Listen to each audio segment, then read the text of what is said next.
guys! So, mamimitas tayo ng peaches. Oh, look. Look. Napakababa niya. Oh, masakit. Masakit yung surgery pag masyadong bumababa. So, yun. Look. So, this is Grandma's peaches in our backyard. Ooh, look at that. Look at that. Ouch! Medyo masakit pa talaga. Pero yan, pipitasin natin yan. Look at that. Gee. Thank you, Grandma, for these peaches. Hello, guys. So, eto na nga. Titikman na natin ang peaches na ito. Ito ay aming minana pa sa aming sa grandma ng aking husband na pumanaw last January. So, syempre, ano pa nga bang hinihintay natin kundi tikman na natin ang peaches na ito. Hindi ako familiar sa peaches sa Pilipinas, pero for sure meron. Kaya lang hindi ko masyado bet. Pero ito nga, since andito na tayo, may sarili tayong puno na pinamana ng grandma. So, tikman natin. Masarap siya actually, matamis. Pero I think hindi lahat ng peaches is matamis. Kasi yung nakain ko before, medyo maano siya, medyo maasim siya. Pero this time, sweet siya.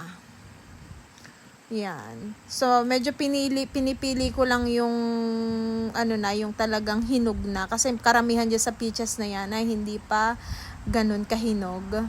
So, pinaplano namin mag-can ng peaches. That's why namitas ako. So, let's see kung mapapagtagumpayan ko ang pagkakan. Sarap, guys. Sobra masarap siya. Tsaka yung yung peaches daw dapat madaling i-peel yung balat. Parang yun yung isa sa mga sign na hinog na siya. Yung madaling na i-peel yung balat niya. So nakakatuwa, sa Pilipinas bayabas lang yung pinagtsatsagaan ko. Tirador ako ng bayabas sa Pilipinas. Bayabas, aratilis. O, diba? O ngayon naman, see? Tamang pitas lang tayo ng peaches sa backyard. Tsaka ang baba lang niya. Parang hindi mo na kailangan akyatin. Diba? Halos nakaupo pa nga ako dyan. And then since galing ako sa surgery, medyo masakit pa talaga yung incisions ko. May 3 incisions ako sa tummy. Medyo iniinda ko pa talaga siya.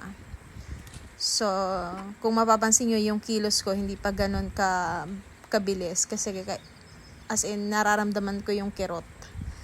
Yun.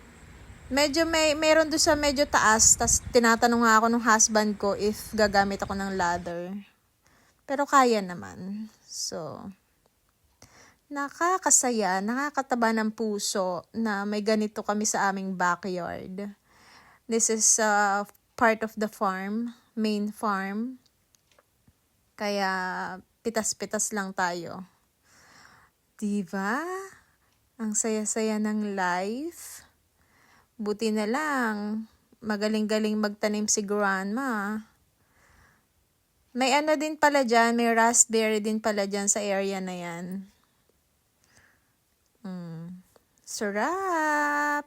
At syempre, picture taking, and look what I've got. Nakaka-happy! Yay! Thank you, Lord, for the blessing. 2 buckets of peaches.